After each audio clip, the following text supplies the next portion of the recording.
Enfin le contenu de leur dialogue commence à être publié. On y découvre des choses incroyables.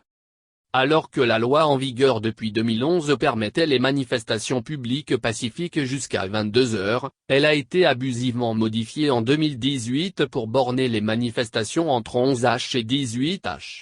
Ce dont l'opposition et les défenseurs des droits humains se plaignaient. Pour corser les choses, la concertation nationale des acteurs politiques, CNAP, moins le dialogue politique initié par le régime, qui était supposé déboucher sur des conclusions qui donnent des réponses positives aux préoccupations des Togolais, suggère plutôt de modifier la plage horaire des manifestations publiques pacifiques selon la formule 8h à 10h au lieu de 11h à 18h. C'est à cela qu'a servi ce dialogue ? J'ai beaucoup de mal à croire que les partis d'opposition qui ont participé à la CNAP ont accepté cette disposition qui est qualifiée de consensus par les organisateurs, comme l'ensemble des conclusions. D'autre part, pour la répartition de la Commission électorale nationale indépendante, CENI, composée de 17 personnes, la CNAP propose qu'elle soit de nature politique avec 7 membres pour la majorité parlementaire, le régime, 7 membres pour l'opposition, 2 membres de la société civile et 1 membre de l'administration. On peut sans se tromper dire que le représentant de l'administration sera nécessairement quelqu'un proche du parti au pouvoir et on peut douter que les 2 membres de la société civile seront proches de l'opposition. Sachant que les décisions sont prises à la majorité des voix, peut-on raisonnablement penser que cette répartition constitue une avancée dans la recherche de l'équité ? L'interrogation est légitime.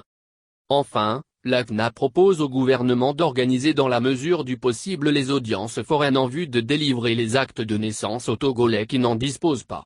Cela contribuera à limiter le nombre de personnes qui s'inscrivent par témoignage sur les listes électorales. Ce nombre est très élevé actuellement, surtout à Lomé, la capitale. On peut noter que la campagne que nous avons intensifiée depuis 2019 pour pousser le régime à prendre à bras le corps la question de l'acte de naissance et de la carte nationale d'identité marque des points avec l'adhésion du Togo à la Convention des Nations Unies sur l'apatridie et cette proposition de la CNAP. Sauf que cette proposition de la CNAP, avec la formulation dans la mesure du possible, montre que l'urgence et l'importance de ce besoin ne sont pas prises en considération à leur juste valeur. Par ailleurs, cette proposition présentée comme une avancée électorale est-elle réellement ? L'acte de naissance, prouve-t-il la nationalité ? Évitera-t-il le témoignage pour s'inscrire sur la liste électorale ? Rendra-t-il la liste électorale fiable ? Ces questions méritent d'être posées. La véritable avancée, n'aurait-elle pas été de demander au gouvernement de prendre les mesures urgentes pour que chaque Togolais dispose gratuitement d'une carte nationale d'identité ? Rappelons qu'environ 85% des Togolais n'ont pas de carte d'identité.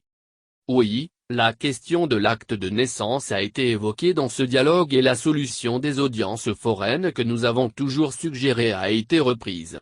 C'est une petite étape marquée par une timide proposition. On est tenté de se demander si cette proposition n'était pas faite pour la forme. Attendons voir ce qu'il en sortira concrètement de la prestidigitation gouvernementale.